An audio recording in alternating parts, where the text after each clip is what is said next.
Shut up and sit down.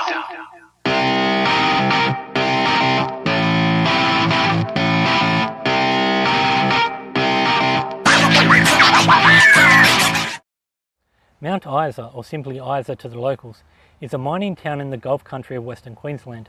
It is a town dominated by Mount Isa mines and the local politician Bob Katter. I can't help compare this place to other mining towns such as Weipa, but whereas in Weipa everything is run or supported by Rio Tinto, in Isa it's just a free-for-all. The whole town seems to be full of people either here to make a bucket of cash before running back home, or those trapped with nowhere else to go, and struggling to find the money to pay the high prices that the miners encourage. There are two major economic drivers in Isa. First is the mine, and the second is the education sector. There are some 11 primary schools, 3 of which are private, and there are some 4 high schools, including the School of the Air. I imagine the need for so many primary schools is to cater for all the large numbers of young mining families before they manage to move on. The School of the Air was an interesting find, which does have a public tour, but sadly they didn't return from holidays until the day I left. It's really interesting that just up the road there are farming towns like Ekky and Richmond, which are so fundamentally different from Isa. Their main economic drivers are through rural activities, and the people living there are unable to support the high prices. Living in these poorer farming villages, there is a greater difficulty in separating the rich from the poor, but all seem much happier. My motivation for doing the big lap was originally to learn how everyone else in the country was living, but if I was travelling around the country for a second time, there's good reasons to avoid the high prices of the mining towns. In Isa, you can see the difference between rich and poor, such as local politician Bob Katter and his son, who look down over their dominion from a house perched high upon the hill. I found a curious blurring of Google Maps, which I understood such obscuring of satellite images are normally to protect things of national interest. I assumed it must have been Bob Katter's residency, but when I went and had a look, all I could find was some horse paddocks.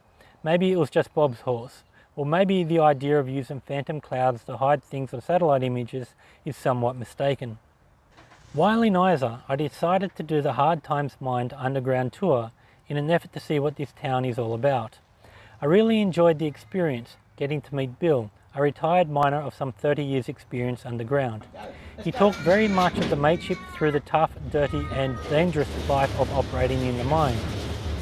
He showed me how the mines held together, the blasting of the rock face, the removal of the rock, the weight of the machinery and the discomfort of the noise, dust, water and smoke.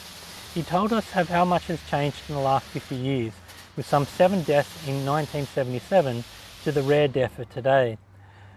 How the machinery has grown from small tractor excavators powered by air compressors by the large modern air-conditioned electric trucks of today. It was a real pleasure getting to meet Bill and share his life, if only for a few hours.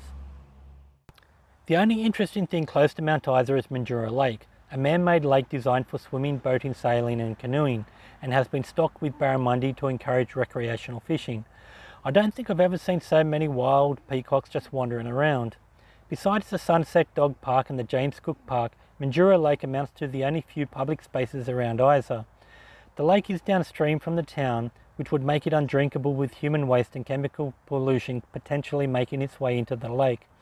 But there's a separate fenced-off section allocated for drinking water.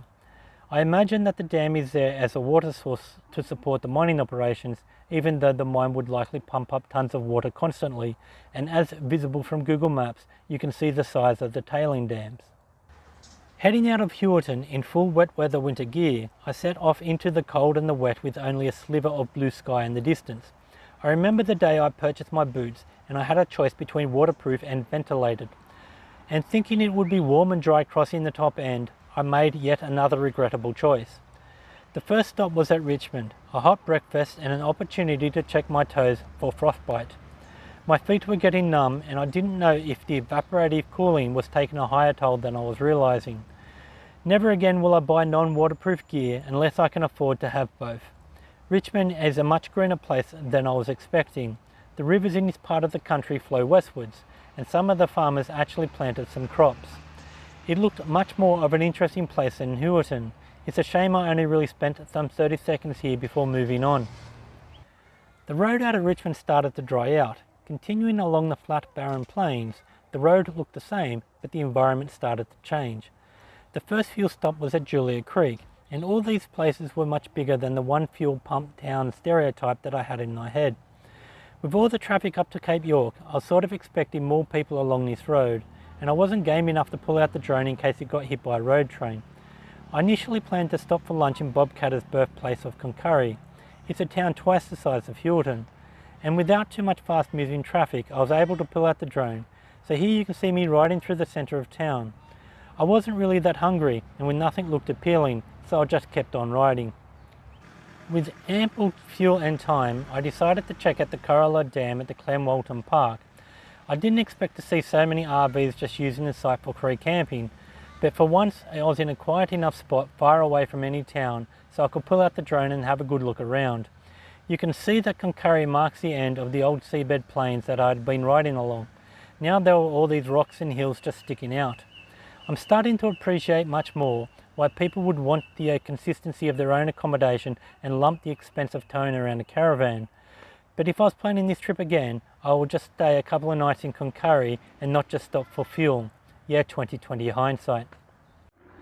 With the lack of a hosted private room from Airbnb in Mount Isa, I found myself in an old rundown public hostel that looked to have been built in the 70s.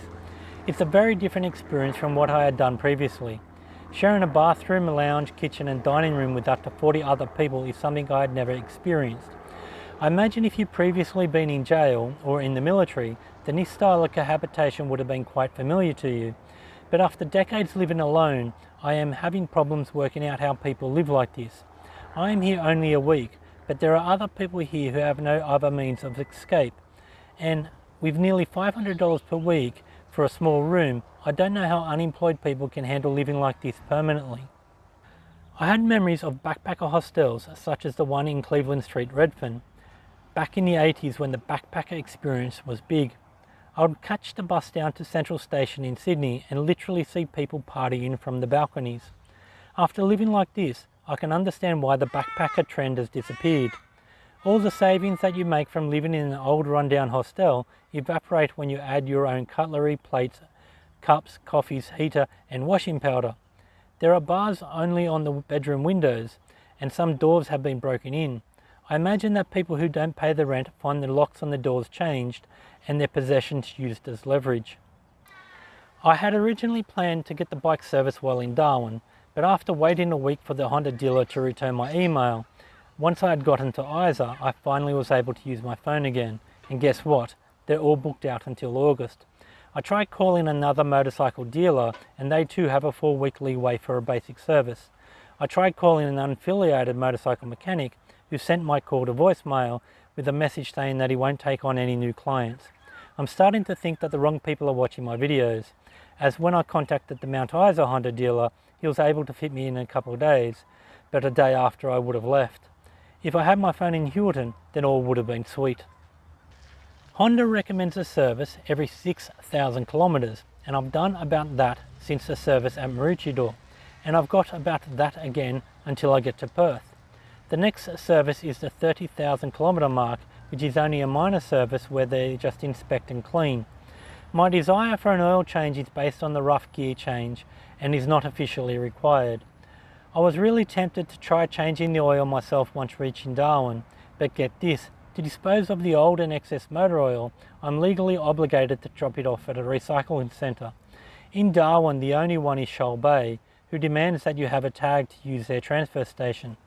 If you're not a resident of Darwin, then you have to buy an annual licence, and an annual licence costs $300. So that's about $400 to buy and dispose of some 4 litres of motor oil.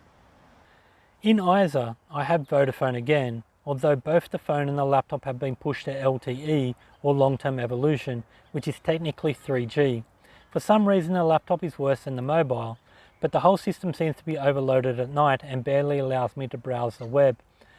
The hostel I'm staying at has Wi-Fi which I'm able to access from my room and is strong enough, but again my phone doesn't allow Wi-Fi calling. I still don't know why. I remember watching TV shows like Babylon 5, who depict a rough and ragged frontier lifestyle that I always thought was just a beat up of an old western plot. But after living the experience in Isa, I can really start to see a lot of what they portrayed as more realistic. Most of the people here are young cashed up males who have no intention of turning this place into a home. There are many people here transported from faraway places who have found a job with a desperate employer. It's a place where you can't expect too much from people and just be happy with that there is someone here to answer the door. It's a strange eclectic place with an acquired exotic taste. It's not a place where only their mother would love. It's a town accepting of all those rejected and lost souls. I wanted to do a recap looking back at my travels through Queensland, but this video is getting too long. I'll try to do a separate Queensland review video somewhere down the track. Also, I seem to have been sent to the naughty bin by YouTube, as again I have more followers on Google Maps, and the views on my videos are about 10% of what they were a couple of weeks ago. I'm not Jeremy Clarkson, nor am I here to engage in populism, but it is disheartening if I'm becoming boring or repetitive. Please comment your suggestions and ideas below. Next up is Tennant Creek, a town twice the size of Hilton, and where I hope to get the experience of staying in a caravan park. After entering Queensland some 11 weeks ago, I finally have made it to the Northern Territory. So thanks for following my adventures around Australia, and remember to go out there and do something to enjoy your day.